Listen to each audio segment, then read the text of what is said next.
এই দেখুন বন্ধুরা, এগুলো বলে টক পাতা।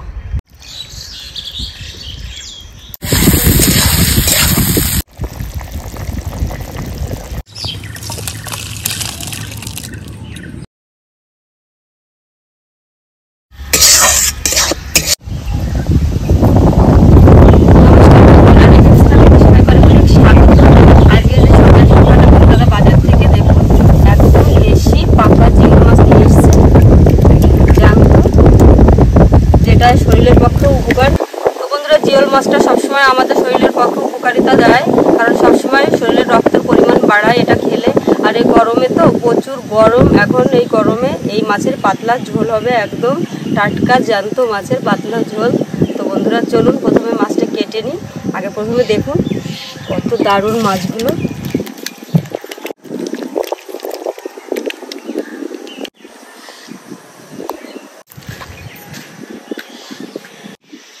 তো এই দেখুন বন্ধুরা, একদম পাকা জিওল মাছ। আমি কেটে নিই, ভয় করছে কাটতে।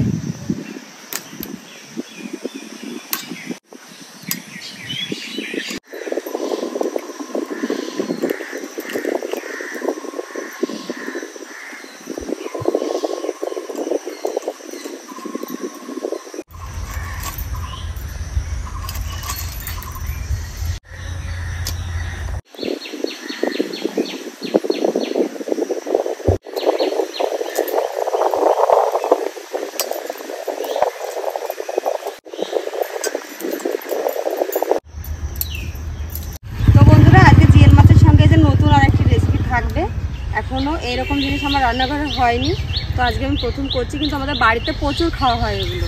এই যে টক পাতা, এই দেখুন বন্ধুরা, এগুলো বলে টক পাতা।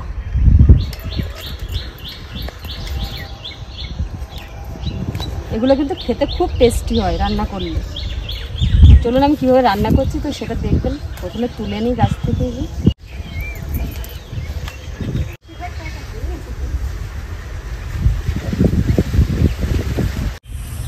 তো বন্ধুরা, মাছ ধুয়ে টক পাতা তুলে নিয়ে চলে এসেছে একবারে। এবার ওই মাছ রান্না করার জন্য আমার অল্প কিছু মশলা লাগবে, আমি বেটে নেবো সেগুলো। এই যে কয়েকটা শুকনো লঙ্কা নিয়েছি অল্প, আর নিয়েছি গোটা জিরে, একসঙ্গে বেটে নেব। শুধু এই শুকনো লঙ্কা আর গোটা জিরে বেটে আজকে এই মাছটা রান্না করব আমি, একদম পাতলা ঝোল করব।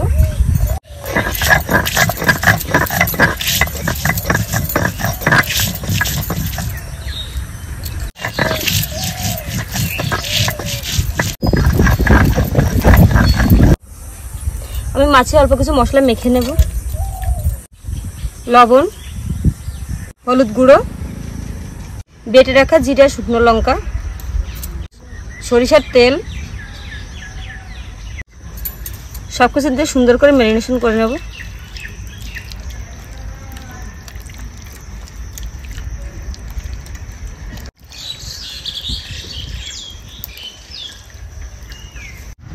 কড়াই দিয়ে দেবো সামান্য সরিষার তেল, কড়াই দিয়ে দেবো একটা শুকনো লঙ্কা, অল্প গোটা জিরে, আর দিয়ে দেবো যে ম্যারিনেশন করে রাখা শিঙি মাছটা।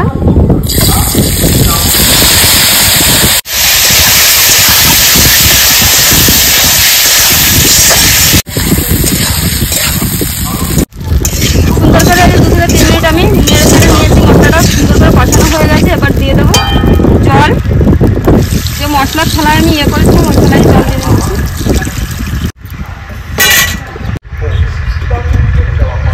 টক পাতাগুলো কেটে নেব।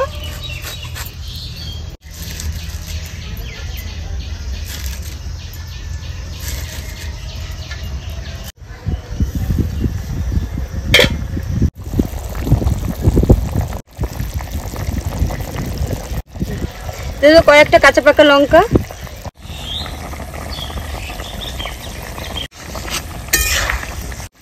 হয়ে গেছে শিঙি মাছের পাতলা ঝোল। এবার আমি এটা ঢেলে নেব।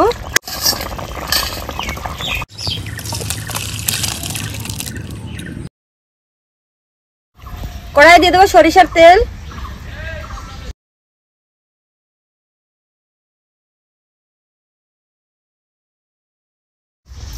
ফোড়নে দিয়ে দেবো সরিষা, সরিষার ওপরে দিয়ে দেবো সামান্য লবণ, দিয়ে দেবো কাঁচা লঙ্কা, কেটে রাখা টক শাক, হলুদ, সামান্য লবণ,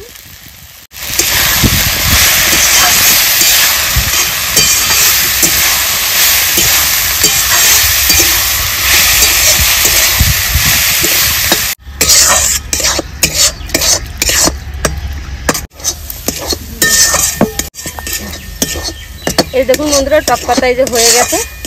আমরা কিন্তু টক শাকই বলি, অনেকে টক পাতা বলেও, তার জন্য আমি টক পাতাই বললাম। দেখুন কত সুন্দর হয়েছে, খেতে কিন্তু হেভি টেস্টি গরম ভাত দিয়ে। আজকে দুটো রেসিপি জমে যাবে বন্ধুরা, শিঙি মাছের পাতলা ঝোল আর টক পাতা রান্না গরম ঝোলটা ভাতের সঙ্গে।